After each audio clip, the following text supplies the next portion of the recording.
الشريعة غيث سح وابله فافتر قلب الفتى غضا وريانا لله در امرئ أفنى شبيبته يتلو ويحفظ إسنادا وقرآنا نحمده ونصلي على رسوله الكريم أما بعد فأعوذ بالله من الشيطان الرجيم بسم الله الرحمن الرحيم اللهم صل على سيدنا ومولانا محمد وعلى آل سيدنا ومولانا محمد۔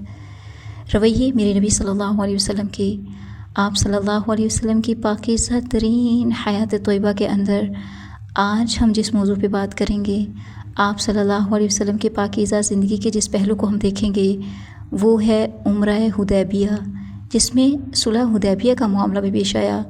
ایک ایسی صلح جس کو اللہ تبارک و تعالیٰ نے فتح مبین قرار دیا، یعنی بہت بڑی کامیابی۔ تو ہم دیکھیں گے کہ اس کا آغاز کہاں سے ہوا تھا، اور پھر اس آغاز کے اندر آنے والی آزمائشوں میں کیا کیا حکمتیں پوشیدہ تھیں۔ اللہ کے نبی صلی اللہ علیہ وسلم نے اپنے اعلیٰ ترین اخلاق سے، آپ صلی اللہ علیہ وسلم نے اپنے خوبصورت ترین رویوں سے ہمیں کیا کیا نصیحتیں کیں اور ہمارے لیے کس طرح اسوہ حسنہ بنے۔ تو ہم دیکھتے ہیں کہ عمرہ حدیبیہ کا یہ سلسلہ کیسے شروع ہوا، صلح حدیبیہ تک کیسے مکمل ہوا، اور اللہ تبارک و تعالیٰ نے اسے فتح مبین کیوں قرار دیا۔ عمرہ کے لیے روانگی اور حدیبیہ میں نبی کریم صلی اللہ علیہ وسلم کا پڑاؤ یہ کچھ اس طرح سے ہوا کہ مدینہ میں رسول اللہ صلی اللہ علیہ وسلم کو اللہ تبارک و تعالیٰ نے خواب میں دکھلایا کہ آپ صلی اللہ علیہ وسلم اور آپ صلی اللہ علیہ وسلم کے صحابہ امن کے ساتھ مسجد حرام میں داخل ہوئے اور سروں کو منڈوایا اور قصر کروایا۔ اب نبی کا خواب جو ہے وہ وحی ہوتا ہے، تو آپ صلی اللہ علیہ وسلم کے خواب وہی ہوا کرتے تھے، یعنی اللہ تبارک و تعالیٰ کی طرف سے ایک اشارہ، ایک ایسا معاملہ جو کہ حقیقت ہے۔ سو آپ صلی اللہ علیہ وسلم نے صحابہ کرام رضوان اللہ علیہم اجمعین کو اس کی اطلاع دی اور یہ بھی بتایا کہ آپ عمرے کا ارادہ رکھتے ہیں۔ سو آپ نے ارد گرد جو اعراب تھے ان میں بھی روانگی کا اعلان کر دیا، لیکن انہوں نے تاخیر کی۔ انہوں نے تاخیر کیوں کی؟ کیونکہ ان کو اللہ تعالیٰ سے بھی حسن ظن نہیں تھا، اور رسول اللہ صلی اللہ علیہ وسلم اور مومنین کے معاملے میں ان کو لگتا تھا کہ یہ لوگ واپس اپنے گھر نہیں آ سکیں گے۔ انہیں یہ تھا کہ آگے جائیں گے، قریش مکہ جو ہے ان کو نعوذ باللہ ختم کر دیں گے، یہ تو واپسی کا تو ان کا کوئی راستہ ہی نہیں ہے۔ تو وہ لوگ بہانے کرنے لگے، آ کر عذر پیش کرنے لگے، کہنے لگے کہ ہمیں ہمارے اموال اور اولاد نے مشغول کر رکھا تھا، لہٰذا آپ ہمارے لیے دعائیں مغفرت کر دیجیے۔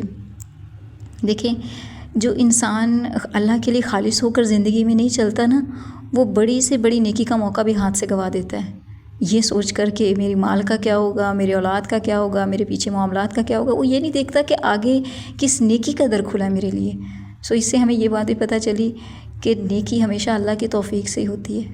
اللہ تبارک و تعالیٰ کی توفیق کے بغیر نیکی کا تصور نہیں ہے۔ ہر گناہ سے بچنے کی توفیق اور ہر نیکی کو کرنے کی طاقت اللہ ہی کی مدد سے ہے۔ بہرحال رسول اللہ صلی اللہ علیہ وسلم کے متعلق بتایا جاتا ہے کہ بروز سوموار یکم ذی القعدہ سن 6 ہجری کو 1400 مہاجرین اور انصار کے ساتھ آپ صلی اللہ علیہ وسلم مدینہ سے روانہ ہوئے۔ اپنے ساتھ علامت کے طور پر قربانی کے جانور بھی لیے، تاکہ لوگوں کو معلوم ہو کہ جنگ کے لیے نہیں بلکہ عمرہ کے لیے جا رہے ہیں۔ ذوالحلیفہ پہنچ کر آپ صلی اللہ علیہ وسلم نے جانوروں کو قلادے پہنائے، کوہان چیر کر نشان بنایا اور عمرے کا احرام باندھا، یعنی ذوالحلیفہ کو میقات مقرر کیا اور وہاں سے آپ صلی اللہ علیہ وسلم نے عمرے کے احرام باندھ کر نیت کی عمرے کی۔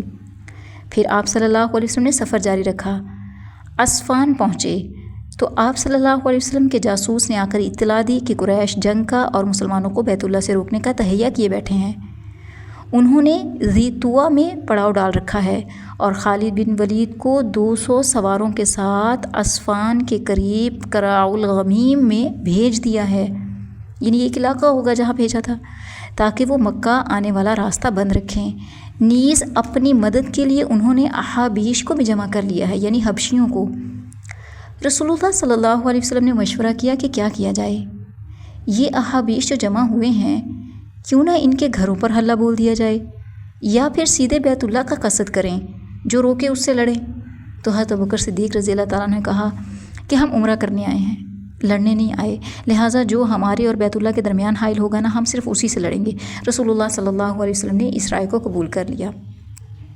بہرحال ادھر خالد بن ولید نے ظہر کی نماز میں مسلمانوں کو رکوع اور سجدہ کرتے دیکھا تو کہا یہ لوگ غافل تھے، ہم نے حملہ کیا ہوتا تو ان کو مار لیا ہوتا، یعنی نماز میں تھے اور ان کو کیا پتہ کیا ہو رہا ہے کیا نہیں، تو ہم ان پر حملہ کر سکتے تھے۔ تو کہنے لگا کہ عصر کی نماز کے دوران ان پر حملہ کروں گا، لیکن اللہ تعالیٰ نے اپنی معیت اتار دی۔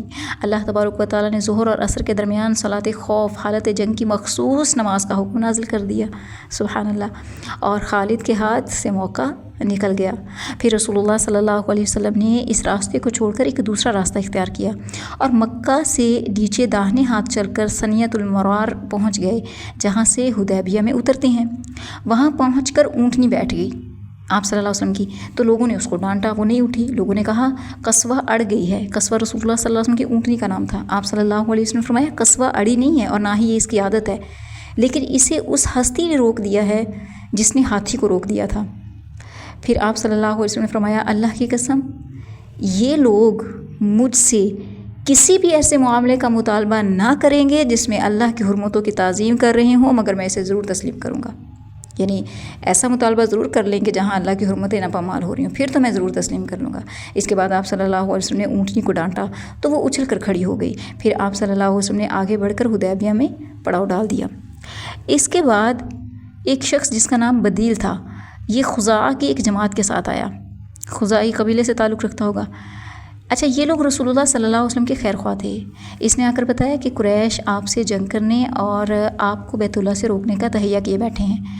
آپ صلی اللہ علیہ وسلم نے اسے بتایا کہ ہم تو محض عمرہ کرنے کے لیے آئے ہیں، لڑائی کے لیے نہیں آئے، نیز یہ کہ صلح کے لیے بھی تیار ہیں، لیکن اگر قریش نے لڑائی ہی پر اصرار کیا تو ہم اس وقت تک لڑتے رہیں گے جب تک کہ ہمارے تن سر سے جدا نہ ہو جائیں یا اللہ کا حکم نافذ نہ ہو جائے۔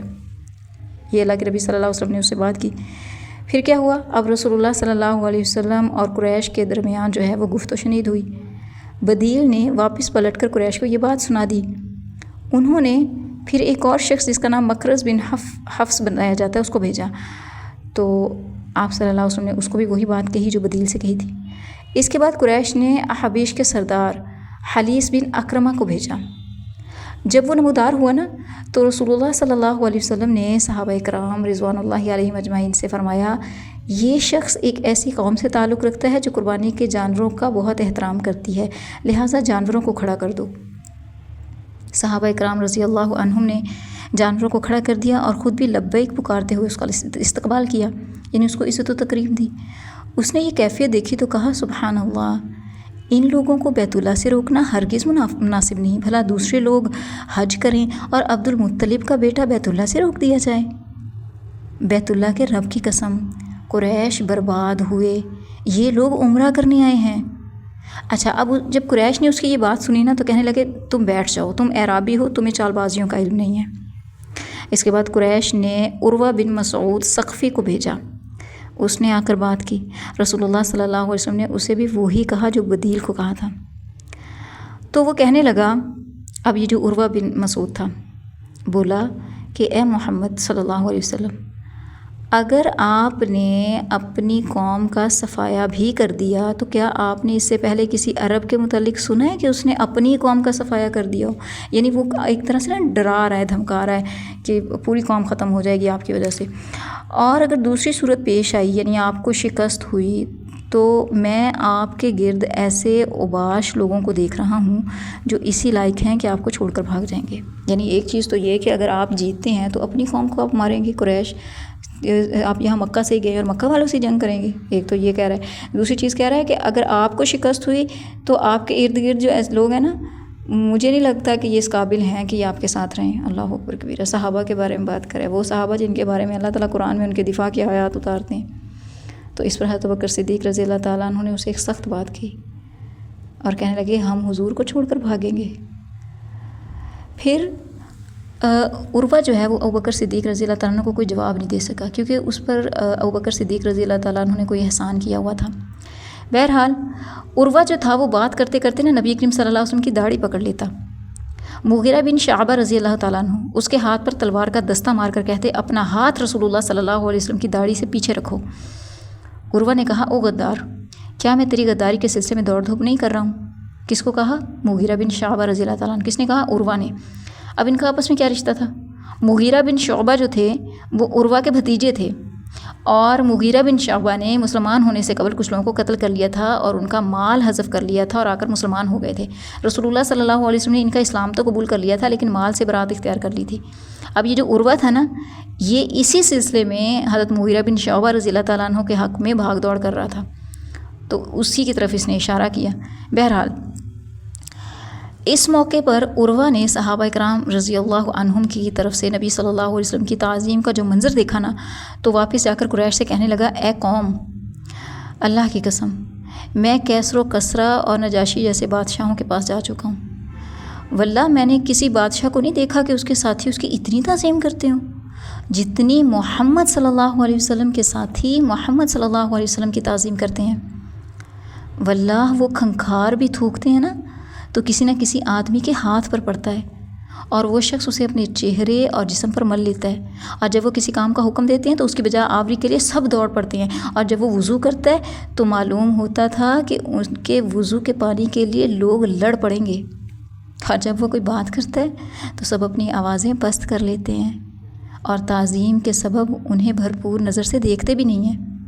انہوں نے تم پر ایک اچھی تجویز پیش کی ہے، لہذا اسے قبول کر لو، یعنی اس نے کہا صلح کر لو۔ اچھا، اسی سلسلہ گفتگو کے دوران قریش کے 70 یا کہا جاتا ہے 80 پرجوش نوجوان جو ہیں وہ ہنگامہ آرائی کے لیے رات کی تاریکی میں خاموشی کے ساتھ جبل تنعیم سے اتر کر مسلمانوں کے کیمپ میں گھس آئے۔ اب انہوں نے شرارت کی، یہ چاہتے تھے کہ کسی طرح صلح نہ ہو، تو اب کیا ہوا؟ مسلمانوں نے ان کو گرفتار کر لیا۔ پھر رسول اللہ صلی اللہ علیہ وسلم نے انہیں معاف کرتے ہوئے چھوڑ دیا۔ ہمارے نبی صلی اللہ علیہ وسلم اعلیٰ ترین اخلاق کے مالک، جن سے احسان کے علاوہ اور کس چیز کی امید رکھی جا سکتی ہے؟ ہر ایک کے معاملے میں احسان، ہر ایک کے معاملے میں آسانی، ہر ایک کو معاف کر دیتے ہیں۔ پھر کیا ہوا کہ اس سے ایک طرف تو قریش کے دلوں پر خاصا روب طاری ہو گیا، دوسری طرف ان کے اندر صلح کا رجحان اور بڑھ گیا کہ مسلمانوں نے احسان والا معاملہ کیا۔ پھر اللہ تعالیٰ نے خود قرآن کے اندر اس کے بارے میں آیت نازل کی کہ وَهُوَ الَّذِي كَفَّ أَيْدِيَهُمْ عَنْكُمْ وَأَيْدِيَكُمْ عَنْهُمْ بِبَطْنِ مَكَّةَ مِنْ بَعْدِ أَنْ أَظْفَرَكُمْ عَلَيْهِمْ۔ وہی تو اللہ ہے جس نے بطن مکہ میں ان کے ہاتھ تم سے روکے اور تمہارے ہاتھ ان سے روکے، اس کے بعد کہ تم کو ان پر قابو دے چکا تھا۔ اب کیا ہوا؟ اب رسول اللہ صلی اللہ علیہ وسلم نے طے کیا کہ قریش کے پاس ایک سفیر روانہ کیا جائے اور انہیں یقین دلایا جائے کہ ہم عمرہ کرنے کے لیے آئے ہیں۔ چنانچہ آپ صلی اللہ علیہ وسلم نے حضرت عثمان بن عفان رضی اللہ تعالیٰ عنہ کو روانہ کیا، حیا کے پیکر حضرت عثمان رضی اللہ تعالیٰ عنہ، اور انہیں یہ بھی حکم دیا کہ وہ مکہ کے کمزور مومن مردوں اور عورتوں کے پاس جا کر انہیں قریب ہی فتح کی بشارت سنا دیں اور یہ بھی بتلا دیں کہ اللہ تبارک و تعالیٰ اپنے دین کو مکہ میں ظاہر و غالب کرنے والا ہے۔ دیکھیں مکہ میں موجود جو کمزور مومن مرد اور عورتیں اور بچے تھے وہ کتنے خوش ہو گئے ہوں گے یہ خوشخبری سن کر۔ پھر کہنے لگے کہ وہ وقت آئے گا کہ یہاں تک کسی کو ایمان چھپانے کی ضرورت نہیں پڑے گی۔ اب کیا ہوا؟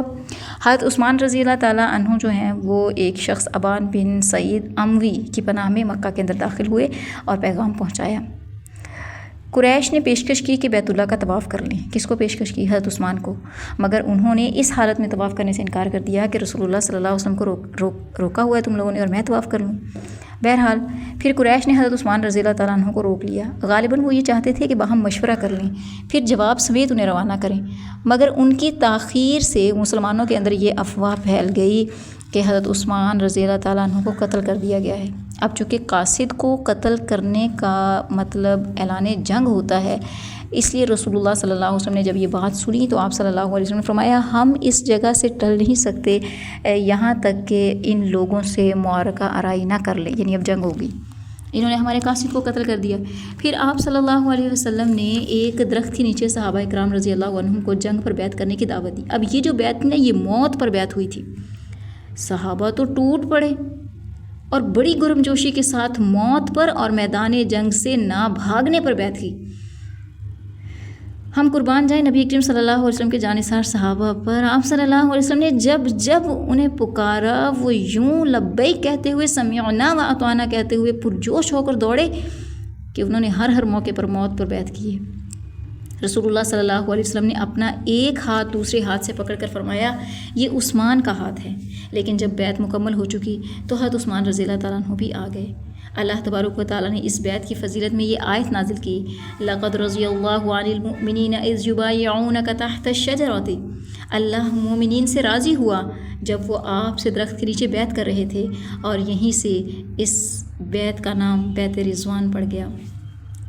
دیکھیے زندگی میں نا کچھ چیزیں ایسی ہوتی ہیں جہاں صرف ہم آزمائے جاتے ہیں، یعنی ان مصائب سے، ان مشکلات سے، ان جنگوں کے میدانوں سے۔ اب جنگوں کے میدان کیوں کہا؟ کیونکہ ہماری زندگی کے جو روزمرہ معاملات ہیں ہم انہیں کسی جنگ سے کم نہیں سمجھتے۔ اچھا، ان چیزوں سے ہمارا سامنا حقیقتاً نہیں ہونا ہوتا، لیکن کچھ حالات ایسے پیدا ہو جاتے ہیں کہ بس صرف نا ہم آزمائے جا رہے ہوتے ہیں کہ ہم کرتے کیا ہیں، یعنی ہمارا پہلا عمل کیا ہو سکتا ہے، اللہ پر ہمارا توکل کیا ہے، ہم اللہ کی خاطر کیا کر سکتے ہیں، ہمارا اللہ کے معاملے میں حسن ظن کیا ہے، ہم قربانی کس لیول کی دے سکتے ہیں۔ اب صحابہ کرام رضوان اللہ علیہ مجمعین دیکھیں بیعت کرنے کو تیار بیٹھے ہیں کہ ہم جنگ کرنے کو تیار ہیں، ہم موت کے لیے تیار ہیں، ہم میدان جنگ سے کسی صورت نہیں بھاگیں گے، ہم اپنے ساتھی حضرت عثمان رضی اللہ تعالیٰ عنہ کا بدلہ لیں گے، جبکہ حضرت عثمان رضی اللہ تعالیٰ عنہ سے ہی سالم واپس آ گئے، اور اس سے قبل صحابہ بیعت کر چکے تھے۔ دیکھیں اللہ نے بھی تو پھر اتنا ہی بڑا اعزاز دیا نا۔ ہم کسی بھی مشکل کے بارے میں سن لیتے ہیں اور ابھی اس مشکل سے ہمارا سامنا نہیں ہوا ہوتا اور ہمارے قدم لڑکھڑا جاتے ہیں، اور ایسا کیوں ہوتا ہے بھلا؟ ایک تو یہ کہ ہم اللہ تعالیٰ کے معاملے میں اچھا گمان نہیں رکھتے، ہم اللہ تبارک و تعالیٰ کے معاملے میں نعوذ باللہ نہ جانے کیا کچھ سوچ لیتے ہیں۔ دوسرا، ہمارا ایمان اتنا کمزور ہوتا ہے کہ ہم اس چیز کو بھول جاتے ہیں کہ ہم تو وہ مومن لوگ ہیں کہ جن کی نصرت میں فرشتے اترے ہیں، جن کے لیے اللہ تعالیٰ نے ناممکنات کو ممکن کر کے دکھایا۔ ہم تو ایسے صحابہ اور صحابیات سے تعلق رکھتے ہیں کہ جو اپنے پیاروں کی قربانی کا سننے کے باوجود یہ کہا کرتے تھے، یہ بتاؤ اللہ کے نبی صلی اللہ علیہ وسلم خیریت سے ہیں؟ وہ آپ صلی اللہ علیہ وسلم کا ایک دیدار کر کے کہہ دیا کرتے تھے کہ آپ صلی اللہ علیہ وسلم کو دیکھنے کے بعد ہر مشکل ہیچ لگتی ہے، ہر مشکل کم لگتی ہے، چھوٹی لگتی ہے۔ بہرحال اب بیعت کرنے والوں کی فضیلت سنیں۔ بیعت کرنے والوں کو نبی کریم صلی اللہ علیہ وسلم نے کہا تھا کہ آج تم زمین والوں میں سب سے افضل ہو، اور مجھے یقین ہے کہ انشاءاللہ بیعت رضوان اور غزوہ بدر میں شامل ہونے والوں کو اللہ تعالیٰ آگ میں داخل نہیں کرے گا۔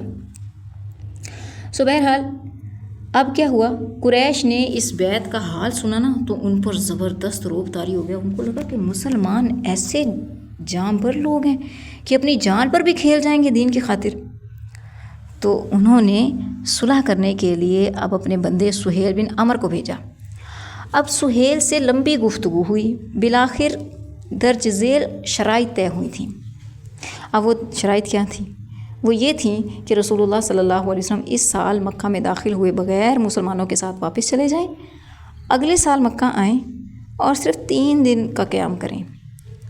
ان کے ساتھ کوئی ہتھیار نہیں ہوگا، صرف میان کے اندر تلواریں رکھ کر آئیں گے۔ پھر دوسری بات یہ کہ فریقین میں 10 سال تک کے لیے جنگ بند رہے گی، اور تیسری بات کہ جو محمد صلی اللہ علیہ وسلم کے عہد میں داخل ہونا چاہے گا داخل ہو سکتا ہے، اور جو قریش کے عہد میں داخل ہونا چاہے وہ بھی داخل ہو سکتا ہے۔ اور چوتھی چیز، قریش کا جو آدمی مسلمانوں کی پناہ میں جائے گا مسلمان اسے قریش کے حوالے کر دیں گے، لیکن مسلمانوں کا جو آدمی قریش کی پناہ میں آئے گا قریش اسے واپس نہیں کریں گے۔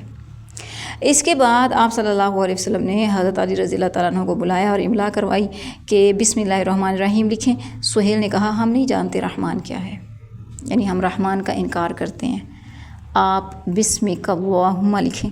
رسول اللہ صلی اللہ علیہ وسلم نے انہیں کہا یہی لکھ دو۔ پھر آپ صلی اللہ علیہ وسلم نے املا کرایا کہ یہ بات لکھیں کہ جس پر محمد رسول اللہ صلی اللہ علیہ وسلم نے مصالحت کی ہے وہ بات یہ ہے۔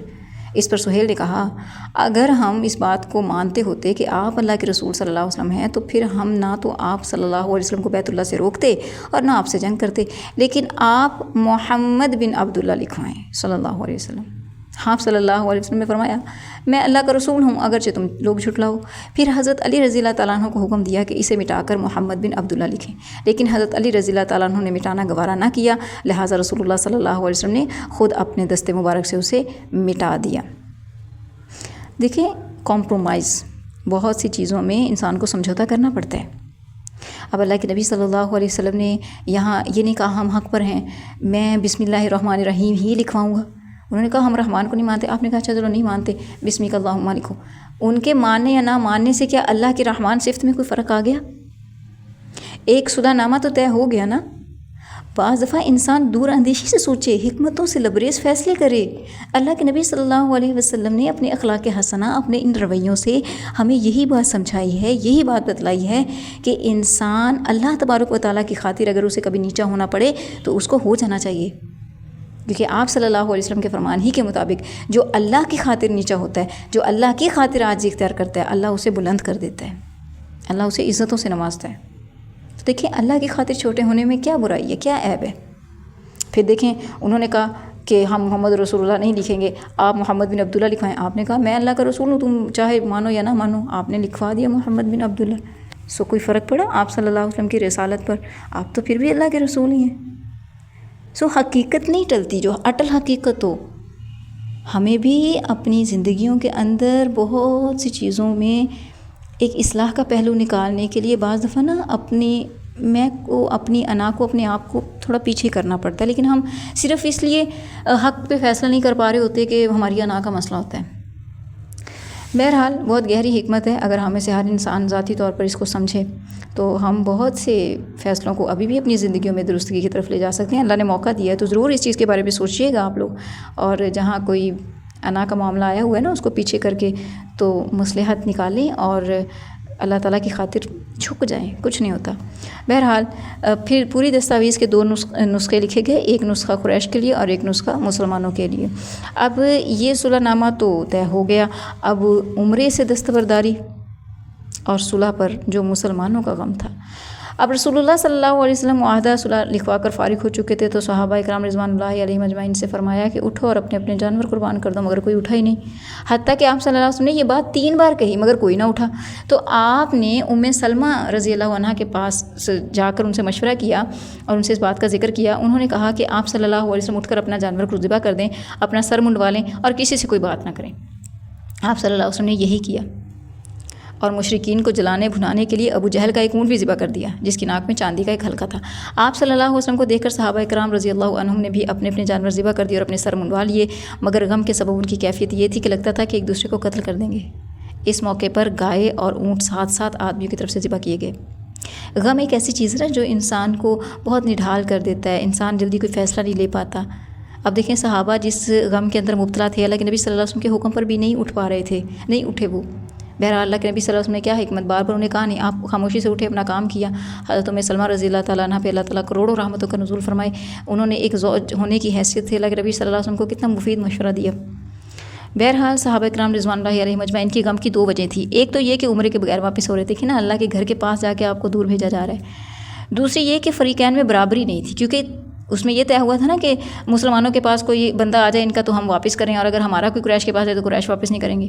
اچھا رسول اللہ صلی اللہ علیہ وسلم نے انہیں پہلی وجہ کے متعلق اس طرح مطمئن کیا، آپ نے کہا کہ اگلے سال عمرہ کریں گے، لہذا خواب سچا ہے، اور صلح کی اس دفعہ مسلمانوں کے لیے جذبات کی رعایت کی گئی ہے۔ پھر آپ نے کہا کہ دوسری وجہ کے متعلق یہ کہہ کر آپ نے مطمئن کیا کہ دیکھو ہمارا جو آدمی ان کے پاس چلا گیا، اب وہ اپنی مرضی سے گیا نا، دین کو چھوڑ کے چلا گیا، تو اللہ نے اسے دور کر دیا ہم سے، اور ان کا جو آدمی ہمارے پاس آئے گا اللہ نے اس کے لیے کشادگی اور پناہ کی جگہ بنا دی۔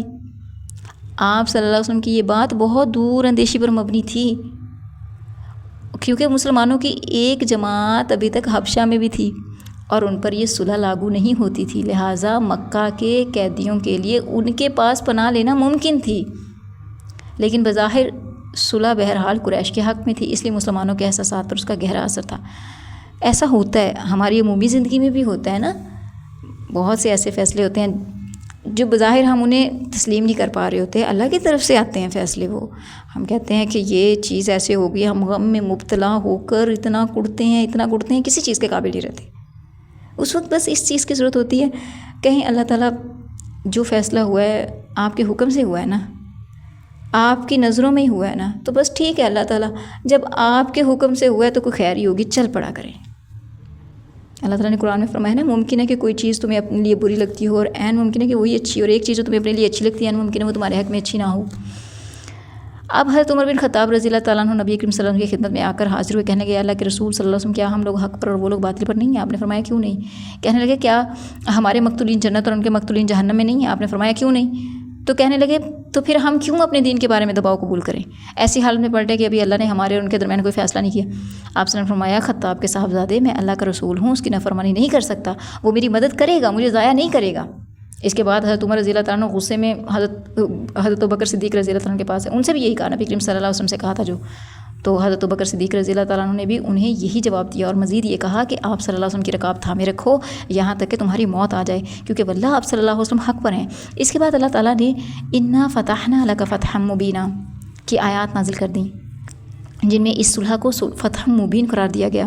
رسول اللہ صلی اللہ علیہ وسلم نے حضرت عمر رضی اللہ تعالیٰ عنہ کو بلایا اور پڑھ کر سنایا اور کہنے لگے یا رسول اللہ صلی اللہ علیہ وسلم یہ کامیابی ہے؟ آپ نے فرمایا ہاں. اس سے ان کے دل کو سکون ہو گیا اور وہ واپس چلے گئے. بعد میں حضرت عمر رضی اللہ تعالیٰ عنہ اپنی اس تقصیر پر سخت نادم ہوئے اور اس کی تلافی کے لیے انہوں نے بہت سے اعمال کیے، برابر صدقہ خیرات کیا، روزے رکھے، نماز پڑھی، غلام آزاد کیے، یہاں تک کہ خیر کی امید بندی. اب یہ صلح نامہ نا بہت بڑی خیر کا باعث بنا، بہت بڑی. اب یہ ہوا کہ صلح مکمل ہو چکی اور لوگ عمرے سے حلال ہو چکے تھے، تو کچھ مومن عورتیں آ گئی مکہ سے. ان کے کافر سرپرستوں نے نبی کریم صلی اللہ علیہ وسلم سے مطالبہ کیا کہ انہیں واپس کیا جائے. آپ صلی اللہ علیہ وسلم نے اس دلیل کی بنا پر واپس نہیں کیا. آپ نے کہا کہ عورتیں تو معاہدے میں شامل ہی نہیں تھیں، یعنی عورتوں کو تو نام لکھا ہی نہیں گیا. تو بہرحال اللہ تعالیٰ نے پھر حکم نازل کیا ان عورتوں کے متعلق کہ اے اہل ایمان، جب تمہارے پاس مومن عورتیں ہجرت کر کے آئیں تو ان کا امتحان لو. اللہ ان کے ایمان کو بہتر جانتا ہے، پس اگر انہیں مومنہ جانو تو کفار کی طرف نہ پلٹاؤ، نہ وہ کفار کے لیے حلال ہیں نہ کفار ان کے لیے حلال ہیں. البتہ ان کے کافر شوہروں نے جو مہر ان کو دیے تھے وہ واپس کر دو ان کو، اور پھر تم پر کوئی حرج نہیں ہے کہ تم ان سے نکاح کر لو، جبکہ انہیں ان کے مہر ادا کرو اور کافر عورتوں کو اپنے نکاح میں نہ رکھو. یوں ایمان والی عورتوں کو کفار پر اور کافر عورتوں کو مومنین پر حرام کر دیا گیا. اس کے بعد رسول اللہ صلی اللہ علیہ وسلم ہجرت کر کے آنے والی عورتوں کا امتحان اس آیت کی روشنی میں لیتے، جس میں اللہ تعالیٰ نے نبی کریم صلی اللہ علیہ وسلم کو حکم دیا تھا کہ اے نبی صلی اللہ علیہ وسلم، جب تمہارے پاس مومن عورتیں آئیں اور اس بات پر بیعت کریں کہ وہ اللہ کے ساتھ کسی چیز کو شریک نہیں کریں گی، چوری نہیں کریں گی، زنا نہیں کریں گی، اپنی اولاد کو قتل نہیں کریں گی، اپنے ہاتھ پاؤں کے درمیان سے کوئی بہتان گھڑ کر نہیں لائیں گی، اور کسی معروف بات میں آپ کی نافرمانی نہیں کریں گی، تو آپ ان سے بیعت لے لیں اور ان کے لیے اللہ سے مغفرت کی دعا کریں، یقیناً اللہ غفور الرحیم ہے. چنانچہ جو عورت ان شرائط کا اقرار کرتی اسے آپ فرماتے کہ میں نے تم سے بیعت کر لی ہے. صرف زبان سے بیعت ہوتی تھی، مصافحہ نہیں کرتے تھے آپ. اور پھر اس طرح بہت سی خواتین جو ہیں وہ بھی دائرہ اسلام میں داخل ہوئیں. اچھا، اب اس صلح کا اثر یہ ہوا کہ اسلامی دعوت کی رفتار پر اس صلح کا بہت گہرا اثر پڑا. مسلمانوں کو عام عرب سے ملنے اور انہیں اللہ کی دعوت دینے کا موقع مل گیا. چنانچہ لوگ بکثرت اسلام میں داخل ہوئے اور صرف 2 سال میں مسلمانوں کی تعداد اتنی ہو گئی کہ 19 سالوں میں نہیں ہوئی تھی. اکابرین قریش، جو قریش کا نچوڑ خلاصہ اور عطر تھے، یعنی عمر بن عاص، خالد بن ولید اور عثمان بن طلحہ، اپنی رغبت اور اپنی مرضی سے لا الہ الا اللہ محمد رسول اللہ صلی اللہ علیہ وسلم کی شہادت دیتے ہوئے خدمت نبی صلی اللہ علیہ وسلم میں حاضر ہوئے، اسلام پر بیعت کی اور اس کی راہ میں جان و مال اور صلاحیت و قدرت سب کچھ صرف کرنے کا وعدہ کر لیا. جب یہ لوگ خدمت نبی صلی اللہ علیہ وسلم میں حاضر ہوئے نا، تو اللہ کے نبی صلی اللہ علیہ وسلم نے فرمایا مکہ نے اپنے جگر گوشوں کو ہمارے حوالے کر دیا ہے. دیکھیں اللہ تعالیٰ کی حکمتوں کے پیچھے کتنی بڑی بڑی خیر پوشیدہ ہوتی. ابھی تو اس کی اور بھی بہت بڑی خیر سامنے آنی ہے انشاءاللہ العزیز. ہم یہی سے سلسلے کو آگے بڑھائیں گے.